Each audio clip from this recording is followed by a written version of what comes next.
পরিবারগুলোকে মনে রাখি এবং আমাদের সাথে রাখি। ওরা থাকতো, কাজ করতে গিয়েছিল হাজবেন্ড, তখন হায়দ্রাবাদে থাকতো, কিন্তু এখনো ফিরে এসছে। ও কৃষ্ণনগর পুলিশ ডিস্ট্রিক্টেই চাকরি পেল, ওখানেই হোমগার্ডের চাকরি করবে। ওর ছেলে মেয়ে পড়াশুনো এবং আমাদের পক্ষ থেকে খুব সামান্য 10 লক্ষ টাকা ওদের হাতে তুলে দেওয়া হলো। এরপরেও যদি কোনো সাহায্য চায় আমি সবসময় আছি ওদের পরিবারের একজন হিসেবে। আমরা সকলে হাততালি দিয়ে ওনার পরিবারকে অভিনন্দন জানান, স্যালুট জানান, গর্ববোধ করুন। অনেক ধন্যবাদ। অনেক দূর থেকে সভ্য সমাজে নিয়ে এসছেন এবং জেলা পরিষদের মেম্বার তিনা, আমি ওদের বলবো ওদেরকে বসা বসো বসো।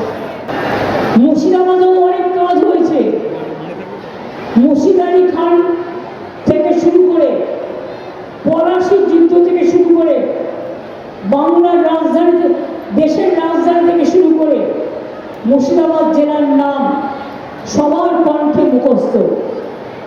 কিন্তু আমি একটা জিনিস দেখেছি, 1993 সালে যখন বাবরি মসজিদ ধ্বংস হয়েছিল, সারা বাংলায় দাঙ্গা হলেও মুর্শিদাবাদ জেলায় হয়নি।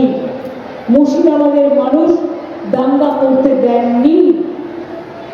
বামফ্রন্ট আমলে কাটরা মসজিদে আমি দেখেছিলাম, আমি এসেছিলাম তখন 40 জন মানুষ মারা গিয়েছিল কাটরা মসজিদে যে দাঙ্গা হয়েছিল। আমি আপনাদের কাছে একটা অনুরোধ করব, আপনারা তো নিশ্চয়ই চান না আমি আপনাদের মাথার উপরে যখন আছি, নয় আপনাদের পায়ের নিচেও আছি। মানুষের পায়ের নিচে থাকাটা গর্ব। যারা মানুষের কাজ করে, কোনো কাজই ছোট নয়, সব কাজই বড়।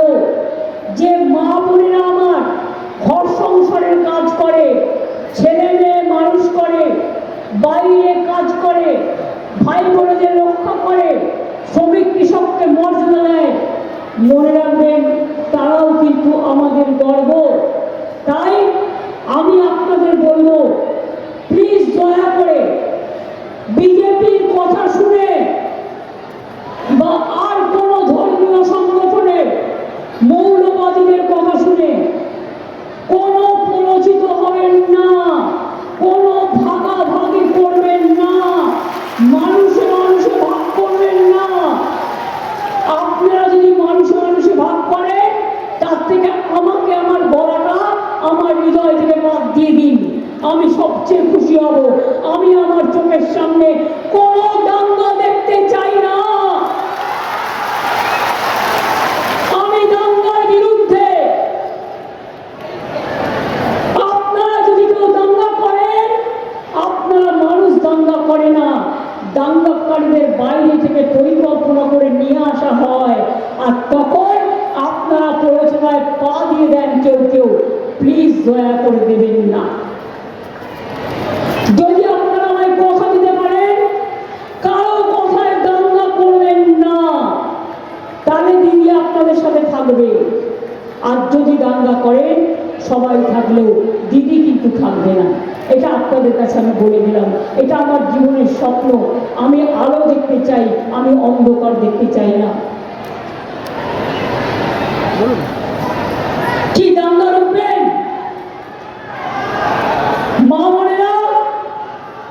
মা বোনেরা দাঙ্গা রুখবেন? বলুন, দাঙ্গা রুখবো? মা বোনেরা আমার যারা আছেন, আমি কোনো ভাগাভাগি নয়, দাঙ্গা রুখবেন? জোরে বলতে পারছেন না কেন? বলুন রুখবো, জোরে বলুন রুখবো। ভাই বোনেরা বলুন রুখবো, ছাত্রছাত্রীরা বলুন রুখবো, শ্রমিক কৃষক বলুন রুখবো। আমরা দাঙ্গা চাই না, আমরা শান্তি চাই। আমরা শান্তির পৃথিবীতে একটু শান্তি নিয়ে বাঁচতে চাই। ফরাক্কা ধুলিয়ান সুতি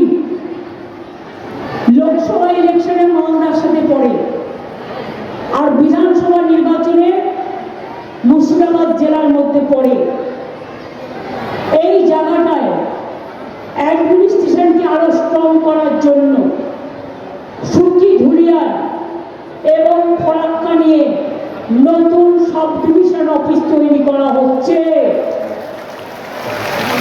আশা করি আগামী 1 মাস 1.5 মাসের মধ্যে হয়ে যাবে। তাহলে আপনাদের কষ্ট করে আর দূরে যেতে হবে না, বাড়ির কাছাকাছি সুতি ধুলিয়ান এবং ফরাক্কার মধ্যবর্তী কোনো স্থানে এই সাব ডিভিশন অফিস তৈরি হবে।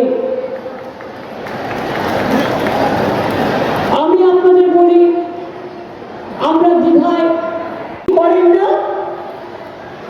আপনারা আমায় রমজানে ডাকেন না, আমি যাই না, আমি ঈদে যাই না, আমি দুর্গা পুজোয় যাই না, আমি কালী পুজোয় যাই না, আমি বড়দিনে যাই না, আমি বুদ্ধ পূর্ণিমায় যাই না, আমি জৈন মন্দিরে যাই না, আমি পারসিক মন্দিরে যাই না। মমতা ব্যানার্জি যখন কালীঘাটে স্কাই মন্দির স্কাই ওয়াক করে, তখন কিন্তু ওই দাঙ্গাকারী রাজনৈতিক দলটা কিছু বলে না, চুপ করে থাকে। আগে তো বলতো ममता जी तो दुर्गा पूजा करने नहीं देता, और तो सरस्वती पूजा करने नहीं देता। আমরা বলি কোথা থেকে এসছো তুমি জগৎ পিতা, দুর্গা পুজো সব জায়গায় হয়,